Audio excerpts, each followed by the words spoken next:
It doesn't matter if the ship is sinking and the waves rush in. Everyone gets wet a little now and then. Get out your galoshes or put on a Mac or run through the puddles with no shoes on. It doesn't matter if the song you're singing is a tad off key. Go ahead and improvise a melody. Get out your rowboat, dust off your kazoo. It really doesn't matter, just play your tune. Play your tune. And when you are done and it's time to take your bow, the world may laugh, the world may cry, or shake its head and pass you by. And if your time upon the stage was not the dawning of an age,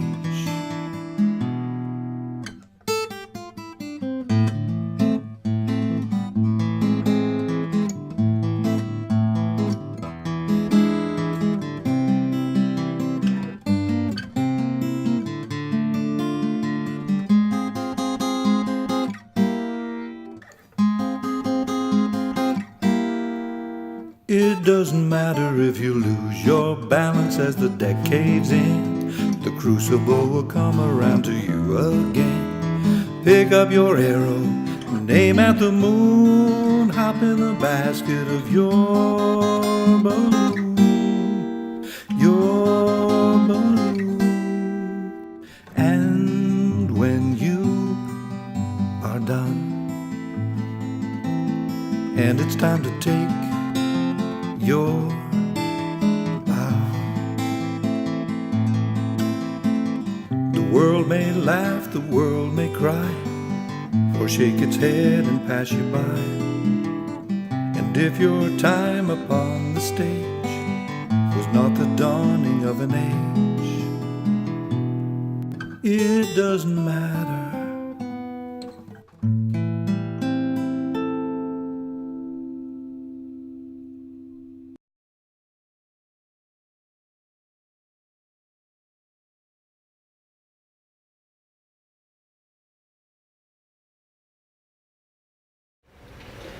Welcome aboard.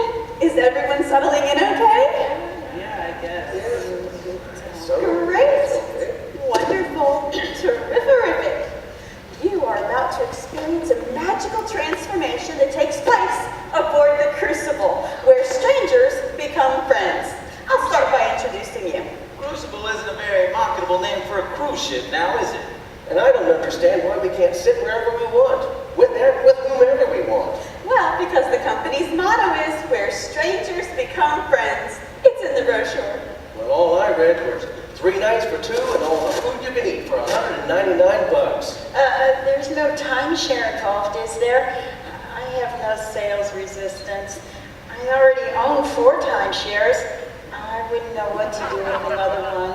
Oh, no, dear. No timeshare. And just remember, don't be shy. Once all of your closest friends were complete strangers. Most of my friends are still completely strange. And by the end of this cruise, we'll be just like family. Oh, is that a threat? I'll start with the introduction, shall I? We can't even sit with our spouses? Every cloud. Just as well. Mine's dead. Yes, well, I'm sorry. So, my name is Jennifer, and I'm the activities director aboard the Crucible. Did you know that if you add an L to my name, it becomes Jenniferl, like the flag? Only that's spelled with a U. Flag isn't spelled with a U. No, silly. Furl's spelled with a U. Jenniferl. I get patriotic shivers just thinking about it. And it rhymes with girl with an I, which is what I am. I mean, it just blows my mind. Furl, girl, flag, me. So, who's next? Lori. Hi. I'm Lori. That much we gathered by the name tag. Tell us a little about yourself, Lori.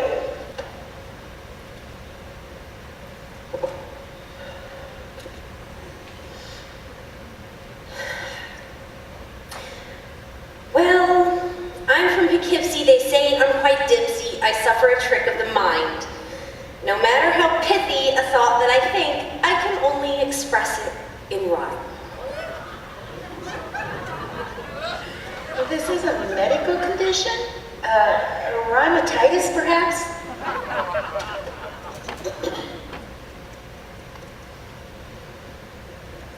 Dr. Susanitis? And do you work outside of the home? Dare you ask? Oh, now it's... I write for the paper, the page that one reads, to ascertain whether they're dead. Many folks find it eases their mind. You write obituaries? Isn't that what I just said? Oh, I'm sorry. That's the most amazing thing I've ever heard. What? There must be lots of obituarists out there. No, I mean that she can rhyme. So, have you a significant other? I live with my cat. He answers to Matt. And a cockadoodle, too. And a rooster, I bet. Who rouses you from bed? With the cock-a-doodle-doo! It is contagious. Okay. Now, the very first rule of friendship is to play nicely. I must say, Lori, I think it's absolutely amazing. I could never come up with rhymes just like that. It's a gift. It isn't a gift I would miss Moss. In fact, you can have it for Christmas. You know, I'm surprised Hallmark isn't knocking down your door. Yes, well, okay. Who's next? Maury. Rhymes with Lori. No, please. Don't tease. Sorry, Lori. It's all yours. Maury. Okay, no more. Promise. Well, I'm Maury from Baltimore. Go Ravens and go Oreos. And I'm in insurance, or insurance as they say down south. Where we speak properly. Well, yes. And my wife Connie, she's over at the captain's table, probably telling jokes to which she can never remember the punchline. That's what she does when she's nervous. Doesn't stop her though, God bless her. She'll just plow ahead and hope it lands on her tongue at the last minute. Never does though. So then there's just this long, uncomfortable silence. So she becomes the punchline. See? Shanties aren't so hard, now are they? Let's see. Marjorie, it's your turn. Oh, me? Already? Well, I'm Marjorie Callender from Greenwood, South Carolina. I'm a widow. My husband, J.D., for Jefferson Davis, owned textile mills till all that business went overseas because those people have smaller fingers. Then he shot himself. I'm so sorry. Oh, he didn't kill himself. Well, he died, but that's what killed him. J.D. had sonophobia. That's a terrible fear of loud noises. So he tried to shoot himself with a bow and arrow. Apparently, that requires more agility than he possessed. And he shot himself through the foot with the arrow. He hopped on his good leg to the door and down the steps into the driveway, screaming for help. Poor thing. I can imagine that an arrow in your foot really hurts. Who ever heard of committing suicide with a bow and arrow? So what happened? Well, I called for the ambulance, of course. And as those people were speeding up the drive, J.D. was hopping down the drive. You don't mean. There's a bend in the road right between the Forsythia and Craig Myrtle. If those ambulance people had just had their siren on, poor J.D. may have stood a chance. I'm so sorry. That's unbelievable. It is? Then I probably made it up. I beg your pardon? I can't help it. You mean you just invented all that? Well, I'm not sure. My psychiatrist said I compensate for boredom by making up extravagant stories. But I don't think so. I mean, I've told so many. If even one of them is true, I lead a very exciting life. So, you lie. In medical fields, it's called FDS, Factual Displacement Syndrome. I don't mean to do it. It's just that when I open my mouth to speak, my tongue spins these fantastic tales. I think it has a mind of its own. That makes one of you. So, when does anyone know when to believe you? Well, even I'm not sure of that. I can assure you of one thing, though. Everything I've said so far is true. Except that. Except what? That everything I've said so far is true. I just never know. Have you considered a career in politics? My only problem is rhyming. Hers? Pathological lying. She stays up all night inventing her life. Whatever she sells, I'm not buying it. Okay, so let's go ahead and move on and let's see. Dr. Grant, tell us a little about yourself. Where are you from? Welcoming the opportunity to inject a little sanity into the conversation. Gracious, I'm from Reston, Virginia, a theoretical physicist with the NIEIS. NIEIS? NIEIS. Oh, the National Institute of Empirical and Demonstrable Science, here for the Conference of Robotics and Artificial Intelligence, where I am the keynote speaker on existential deconstructionism. Also chapter chairman emeritus, Society of Destructive Materialists. Spin us a limerick on that mouthful. So, you work for an organization that studies things that cannot be tested? Well, an oversimplification, but in layman's terms, yes. And how do you do that? Do what? How do you study things that cannot be studied? That's actually the topic we're now studying. Yeah, that's good. Let me guess. And these studies are funded by Uncle Sam. Not at all. They're supported by a consortium of progressive universities. Meaning, if we cut your academic bagnet, the government. Meaning my tax dollars are paying for your research to look into why things can't be studied. An invaluable investment for which future generations will thank you.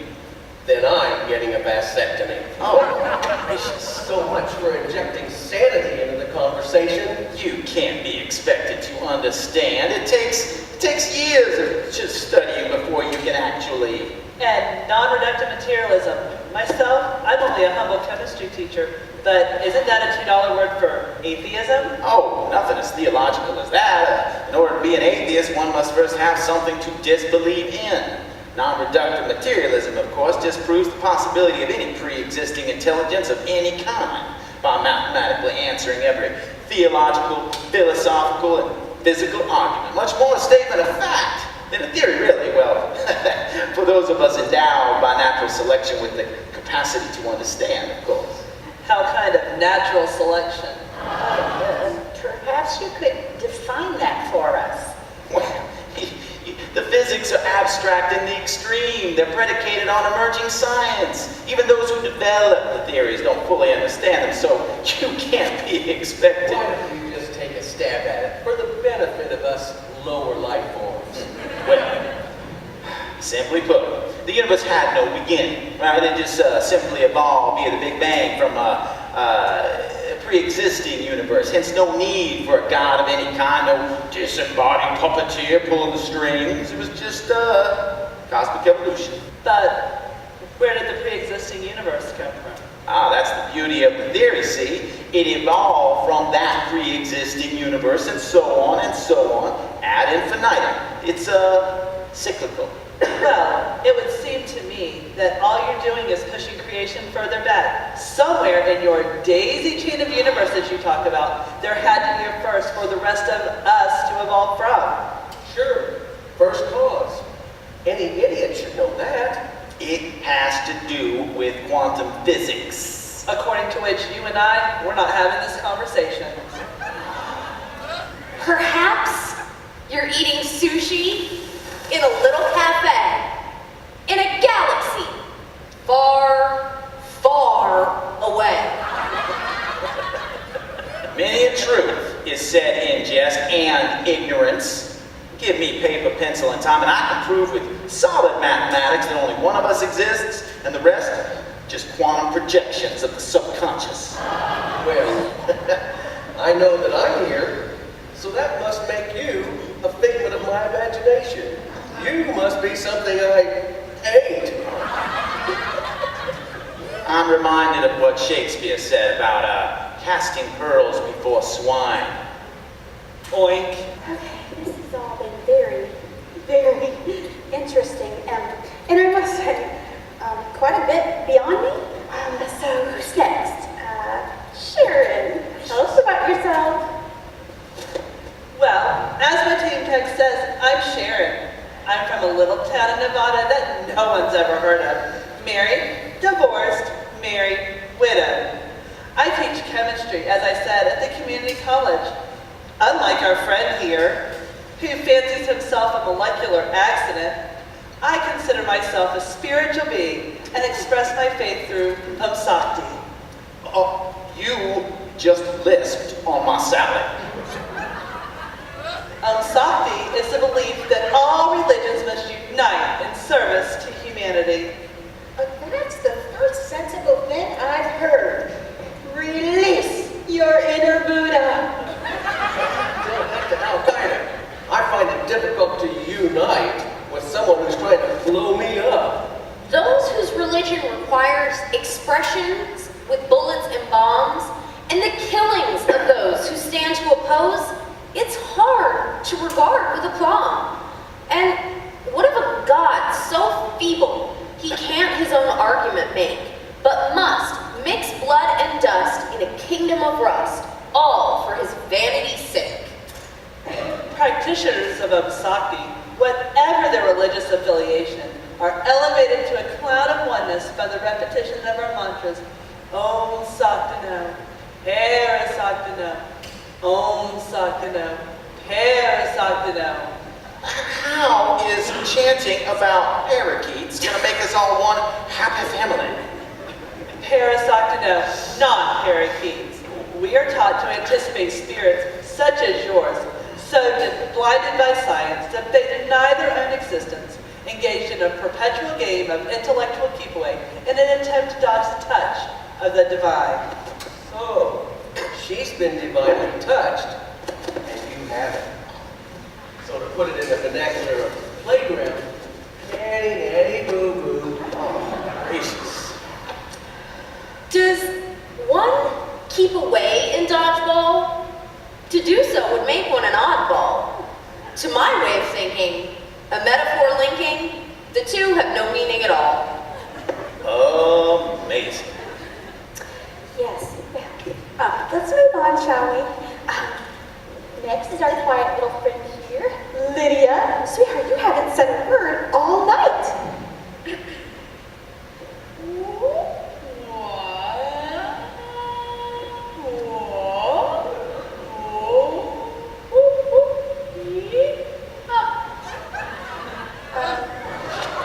Sweetheart, I'm afraid I don't speak whatever it is you're speaking. Oh, I do. Oh.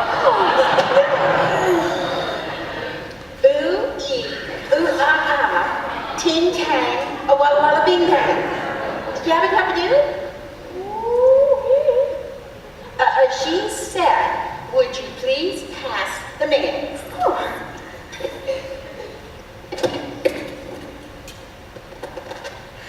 Marjorie, are you sure that's what she said? Probably not. You never know if you can speak another language unless you give it a shot. I hope I'm not interrupting, but I couldn't help overhearing the young woman. If no one at the table knows pre-diluvian Sanskrit... I thought I might, but apparently not.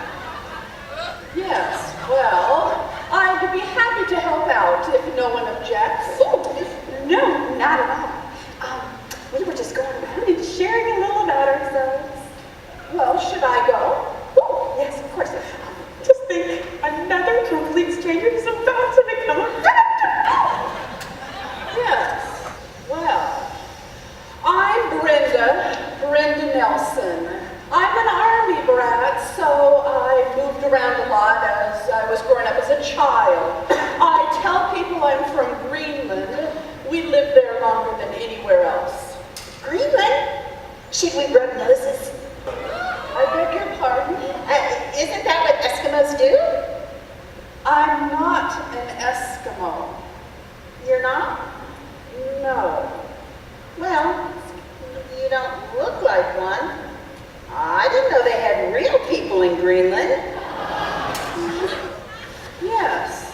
Well, I'm here for the Mensa Symposium.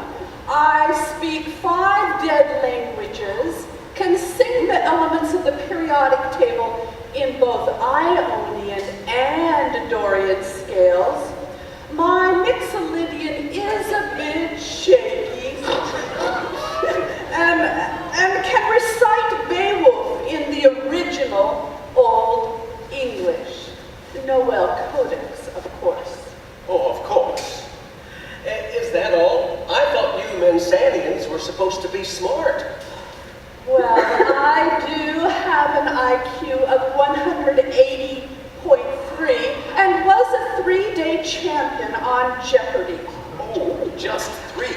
Ouch. Yes, well, I didn't know what a twerk was. I'm still not sure I do. Let's just say it's a physical manifestation of emotional issues and move on. People whose IQ is as high as my golf score make me nervous. And that's all really, really nice, Brenda. But you speak this A Sanskrit. Yes, well, only Old Indo-Aryan, Proto-Indo-Iranian, and Proto-Indo-European with an fluency. Shocking. She's nearly illiterate. I'm afraid my pre-diluvian is a bit rusty, but I'll take a stab at it. Oh, yes, please. Could you just find out a little bit about her? Wow. Wow.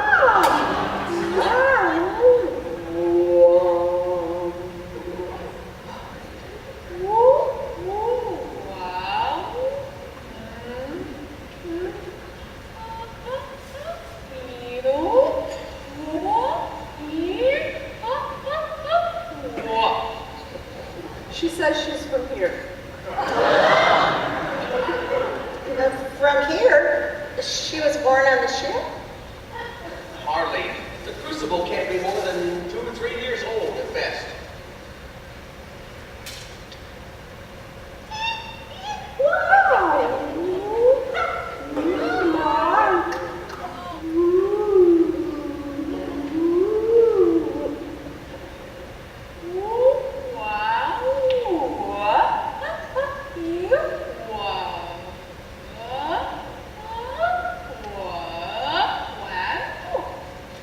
That's all she says. She's from here. Brenda. Sorry, go ahead. Get your silence. Do you think she's, I don't know. It's not like I can ask her, is it? I mean, hello, you Doc. Have you checked all the bulbs in your chandelier? All the cards in your deck? All the marbles in your bag? No, we can't ask her that. But maybe we could just ask her why she came on the cruise. Yes.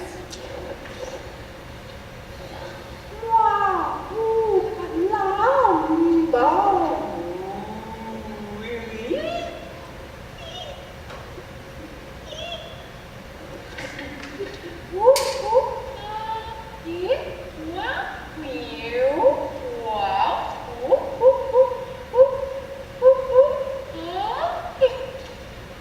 She says she was just swimming by.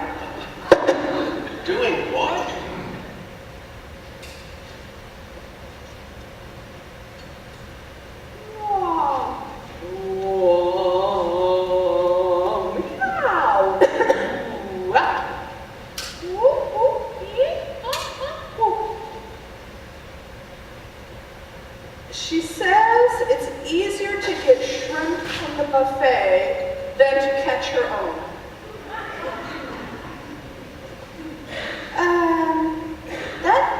doesn't really answer my question.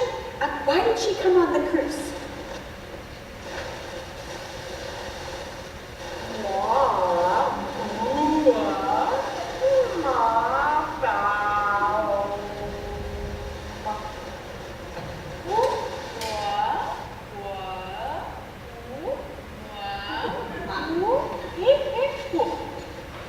She says she came to warn us.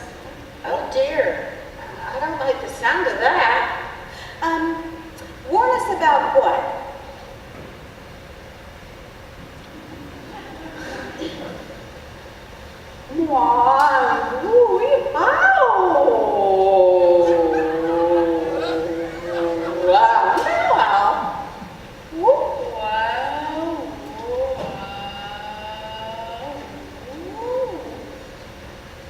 She says she knows two things. What's that supposed to mean? I dare say most of us know two things. I can think of three things I know without even thinking. And that makes four. Are you a mountain climber, Marjorie, or maybe even a deep sea diver by chance? Not that I recall. That's a little surprising because prolonged periods of oxygen deprivation would have explained a great deal. Brenda, would you be a dear and find out what she knows? The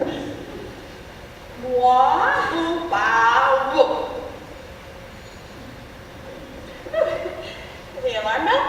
What about it? Ladies and gentlemen, the ship is experiencing some difficulty. Please proceed to your appointed stations in an orderly fashion. This is a recording. Your crew has already abandoned ship. The buffet is open. Have a nice day. Is it me, or is the ship tilting?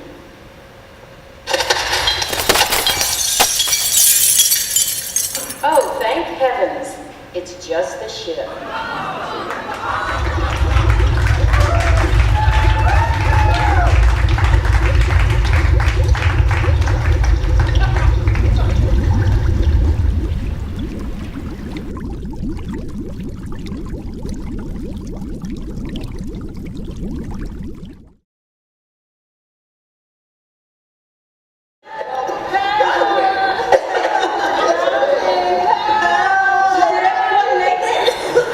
He needs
reputation because they eat people. Everybody's getting along glum and depressing. Imagine that. Well, it's like Maury said, we need to look at the bright side. Oh, I can't wait to hear this. Look, it's just like the brochure said. This is a perfect time for strangers to become friends. You're not suggesting that this is all part of the package.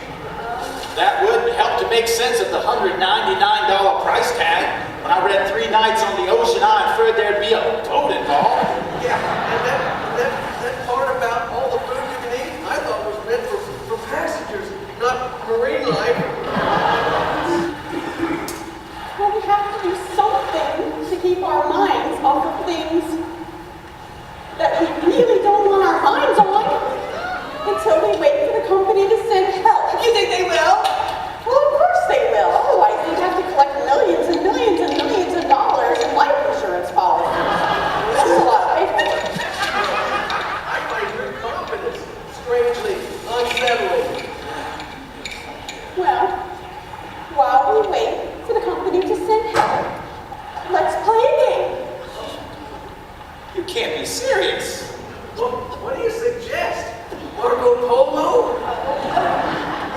We can recite this week's New York Times crossword puzzle from memory. Perhaps we could beguile the time with a simple song or two. A ditty everybody knows and everyone can do. Yes, let's sing a song. That's the spirit. Oh, okay, well, I'll just go first then, all right? This is gonna be fun. Row, row, row, yo. Oh, wait a minute. I forgot we don't have a boat, do we? Because the winter I lifeboat was fused with rust. Oh, yeah, I was having so much fun, I nearly forgot. If we get rescued, I'm gonna sue them. Dr. Grant, how about confession? You don't think it's as serious as that, do you? What? Oh, no! The game! Confession! Haven't you ever played it? Never heard of it. Nor have I. Me neither. I'm amazed. Popular in the convent, was it? Well, we've got nothing better to do, and it might keep Sharon from coming unglued. And then I, for one, am in favor. It's better than thinking unsavory thoughts of those beasts. Lurking down there beneath the bottoms of me and you. Well, Well, what? how do you play this game? We all confess to something, and then we all vote and decide whether or not it's true. Oh, mine's easy. I'm voting for Marjorie. It's a lie. It is not. Truly? Yet. No. I mean, I don't lie all the time. Like when, for instance? No. I'm not lying right now. Are you sure? Well, I don't think we want to go down that rabbit hole. Let's just get on with it. Woo, great. Who's first? I will. I'll go first. Let's see. My first confession is that I crave cookies and cream ice cream. oh, God, no. that is so No, I mean, I really crave it. There are times when I can't think of anything else. In fact, one night I climbed through the trash door at the Daisy Queen. Listen. We're all probably going to die out here anyway. So let's just unload the big stuff. It may be our last chance. You mean confess about something serious?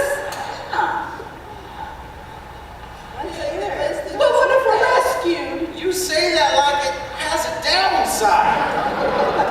Well, it does if I'm the only one who's spilling their guts. Why don't you go first? Me? Oh, I don't think so. Oh, come on, Doc. I bet you got so many skeletons hanging in your closet, the rattling would set off the burglar alarm.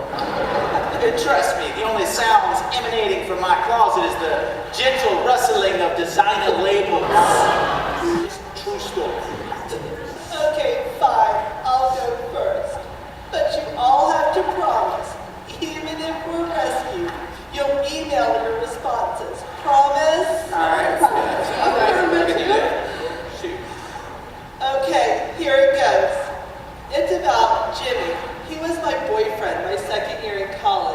And so each confessed to a dastardly deed, the lust of the flesh, the pride and the greed, to murders and thefts, to sins large and small, the crimes and the passions familiar to all. Fears of the present, fears of the past, fears of the questions too fearful to ask, fears of a future that never will be, fears of success and fears of defeat.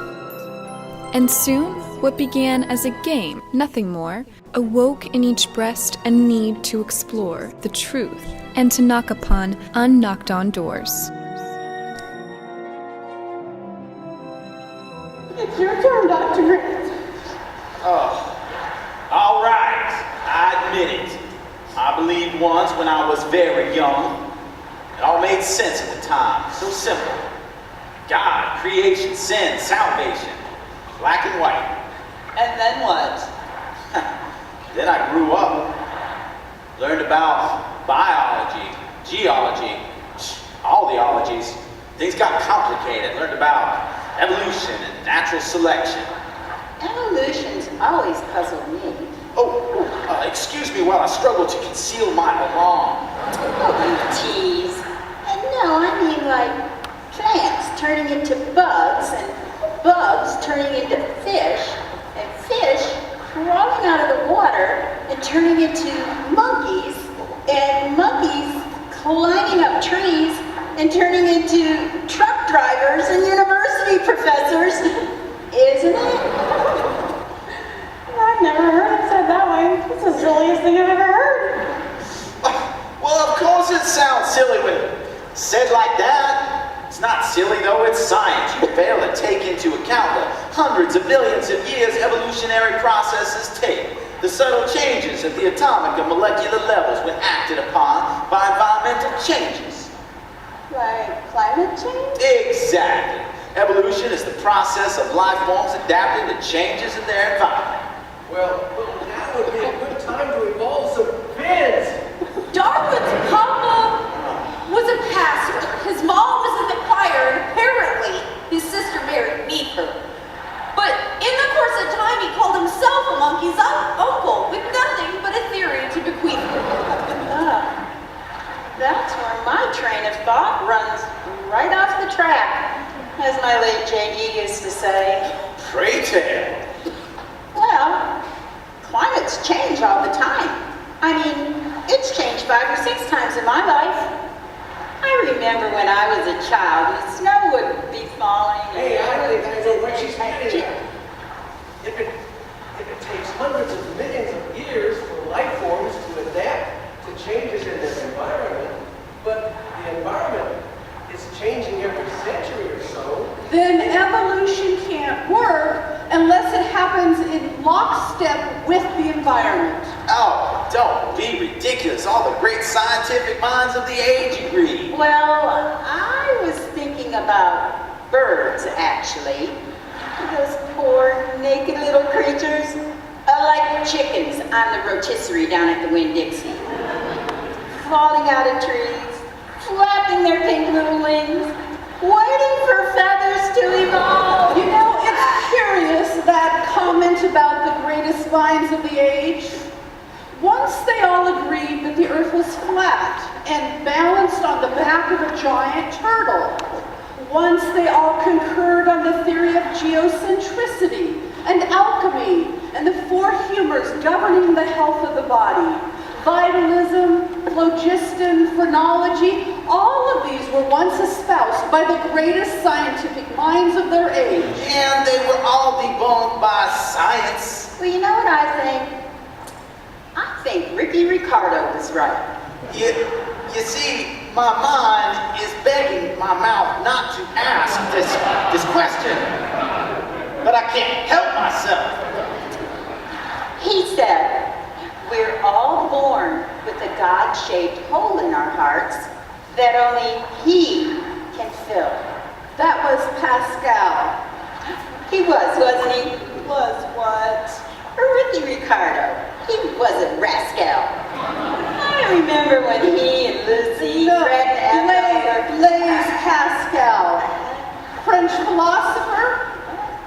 born June 19th, 1623, died August 19th, 1662. He's the one you're referring to. And the actual quote is, "There is a God-shaped vacuum in every man, which cannot be filled by any created thing, but only by God, the Creator, made known through Jesus." I could have sworn that was Ricky Ricardo. Somebody foreign anyway. Well, if everything evolved from Pondstone, then why do we still have Pondstone? Why doesn't it send me Christmas cards? You know, speaking of Jesus, I'm sure he'll forgive you for misattributing this quote to Shakespeare. Which quote? Pearl before swine, Jesus said that. Matthew 7:6. Well, we're just gonna have to agree to disagree. That is, at least until we're rescued. I get access to the internet and I shall prove you wrong. Oh, the internet. Well, we can't go wrong there, can we? Why do we think the thoughts we think, to which we scrape and bow? And when did we adopt those things, to which we proclaim so loud? Do we abide with mother's milk the things we take to heart? Or with deliberation, add them to our mental cart? Oh, quite right, quite right. High education frees the mind from all this ritualistic, superstitious mumbo-jumbo and dogma of religion. I am, that is my beliefs are, the product of rigorous intellectual inquiry under the tutelage of the finest minds of the age. There are those aging minds again. You know, if something ages long enough, it ferments. Oh, Professors in suspenders with dubious agendas are bequeathed a fragile mind to shape and mold. And the parents are thinking the results will be a Lincoln. End up nursing mini Nietzsche's in their home. Well, I'm afraid I don't have enough faith to disbelieve, Doctor. what on earth do you mean by that? Well, what I mean is, I can't lie here under all these stars, and no matter how hard I try, make myself believe they're all here by accident. I know I'm no great intellect, You do, however, have a gift for understatement. but I'm simply too amazed by the world to convince myself there's no creator behind it. I know I should. All my teachers told me so, and I tried, I really did. But I could never summon up the faith it takes to disbelieve. What are the odds that all of this came about by accident? 10 to the 40th power against. Conservatively speaking, more like 10 to the 100th power, in fact. And what are the odds that I would simultaneously win every lottery in every state while dancing the mazurka with Fred Astaire in the chocolate fountain at the Golden Corral? 10 to the 10th power against. Oh, that is just ridiculous. You simply don't understand the science. You haven't the intellectual capacity to grasp the chemical, the physical, the quantum processes at work. Well, you know what J.D. always said about atheists? Oh, I'm sure he's about to enlighten me from beyond the grave. He said an atheist is somebody whose concept of God is just too small.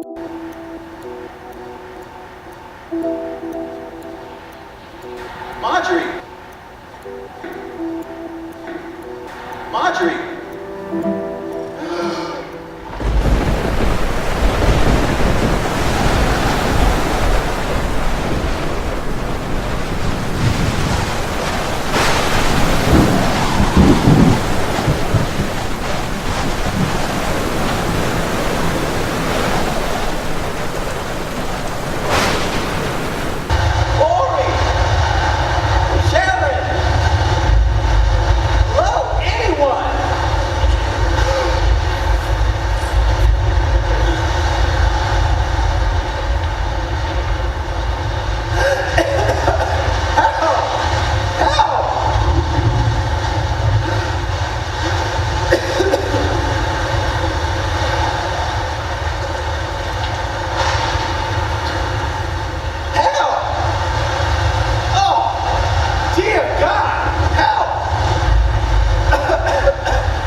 Grant, Dr. Philip Grant. Drowning, are we? They were just, where is everyone? Where did you come from? Depends on who you ask. Shipwreck? What? You were on a ship. And it sank. Of course it did. You should know. You were on it. Was I? Of course you were. Oh, I remember you. You were the one talking all gibberish. You must have bumped your head. Now you're as potty as a geranium. Oh, look at you though. You're blue with cold. No more blue than usual. I'm looking for floaters. Floaters? People like you who need help. Oh, you're with the Coast Guard. You're a rescue diver. Thank you, Lord. Where's your helicopter? I still think you have me confused with another somebody else. I'm not with the Coast Guard. Then who are you with? I'm with you. Yes, but if you came to rescue me, you must have a boat, a raft, a helicopter, or something. I see now. You think I've come to rescue you? Look, either you're a fellow passenger from that doomed ship, or you've come to rescue me. What about the possibility that I'm not here to rescue you?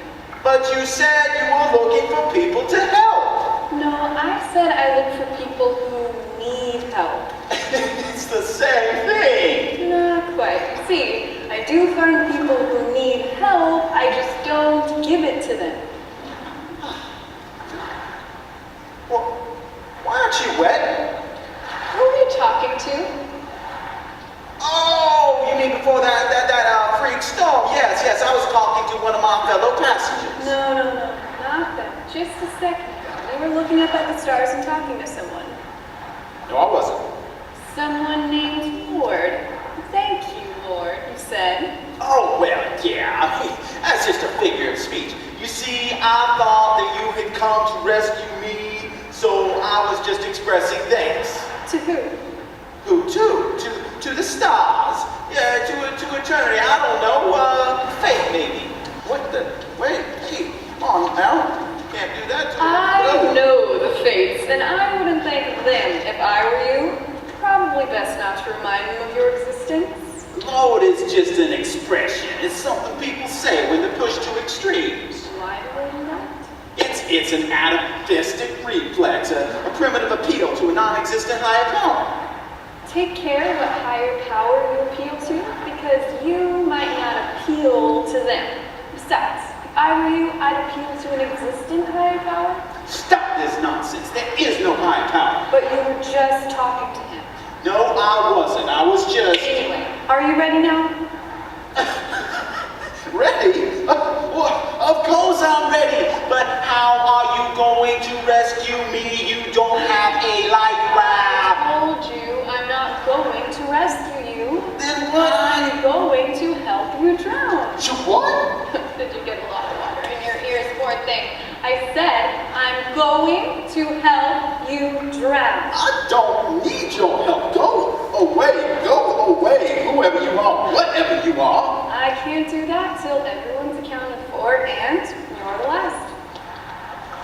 You mean everyone else from the Crucible is... It's been a very busy night. Work. But I do get 3 days off next weekend, and I'm going to Marineland. Did I bump my head? Anyway, I've no intention of drowning. Well, I'm afraid you don't have any choice in the matter. It's already been decided. But I told you, I don't believe that there's any higher power out there deciding my fate. There is if science is your higher power. Science? Physics, to be exact, and biology. I don't know what you mean. Well, you're presently 237 miles from the nearest land. A little dot in the ocean so remote, it's only got 2 palm trees and a Starbucks. But... And the nearest ship, the Metaphor, is 19 miles away. What? Well, 19 miles? I can tread water long enough for it to... I don't think you'll be catching the Metaphor. You see, here's the problem. It's about 12 feet long, gray and wide, redundant. cinnamon rose and razor sharp teeth, and it tickles wicked when it brushes your chops. A shark? One of several, actually. The nearest one, though, is about 6 feet away, just below us. He's not. You'd be panicking if he were. Why should I? They like me. They like you? And they know better than to bite the hand that feeds them. They'll like you too, just in an entirely different way. You're mad. Not even upset. But if you just let me help you off with that life jacket, you won't even notice the, messy part. Oh my God.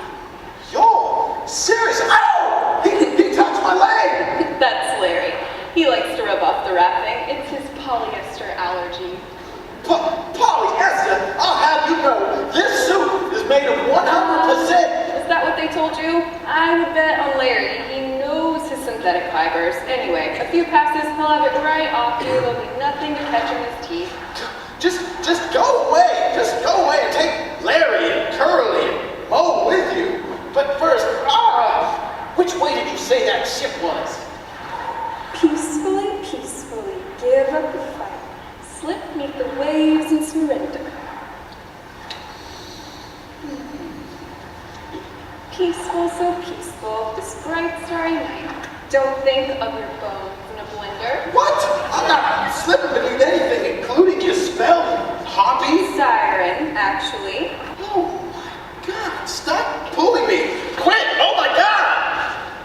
There you go again. What, where, go where? You keep calling for God. No, I don't. Yes, you did. I didn't. You did. Here.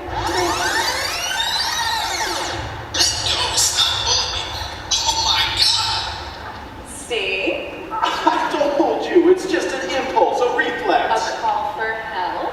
I suppose you could call it a call for help, yes, but not a literal appeal to a higher power. To someone you don't think is there. It's just... Why didn't you say, oh my darling?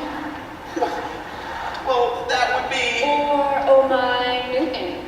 Or, oh my Einstein. Or, oh my George Washington Carver. He invented peanut butter. Because they're all dead. Okay, how about, oh my Stephen Hawkins, or save me Richard Dawkins, they're all alive for the moment. Because there's nothing they can do. You've got something there, you've spoken the truth. There's nothing at all they can do. Their theories are no help to you. Wait, no, don't go. Don't go.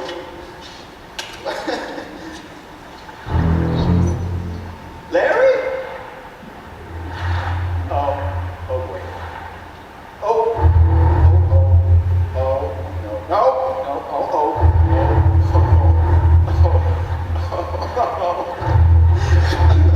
I can't do this.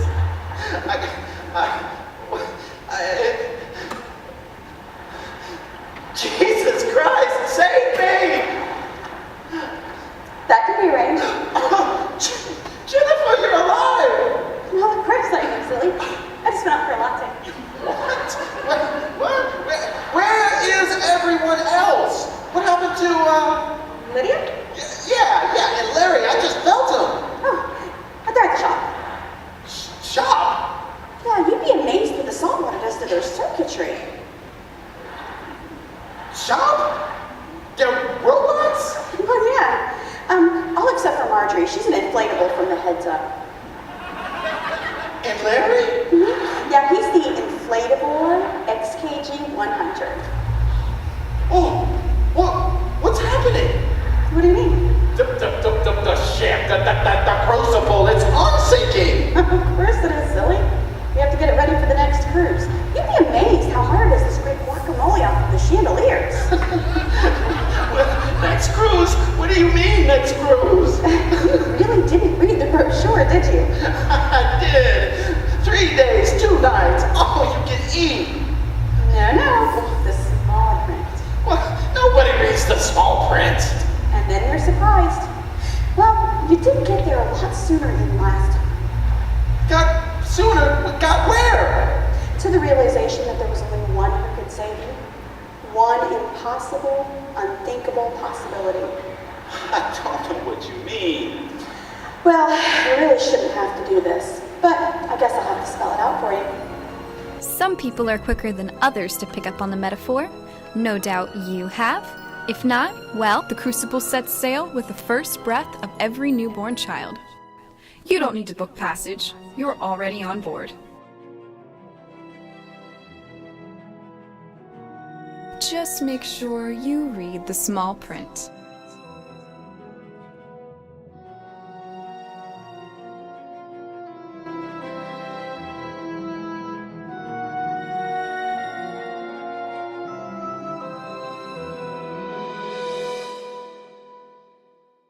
It doesn't matter if the ship is sinking and the waves rush in. Everyone gets wet a little now and then. Get out your galoshes or put on a Mac or run through the puddles with no shoes on. It doesn't matter if the song you're singing is a tad off key. Go ahead and improvise a melody. Get out your rowboat, dust off your kazoo. It really doesn't matter, just play your tune. Play your tune. And when you are done, and it's time to take your bow, the world may laugh, the world may cry, or shake its head and pass you by. And if your time upon the stage was not the dawning of an age,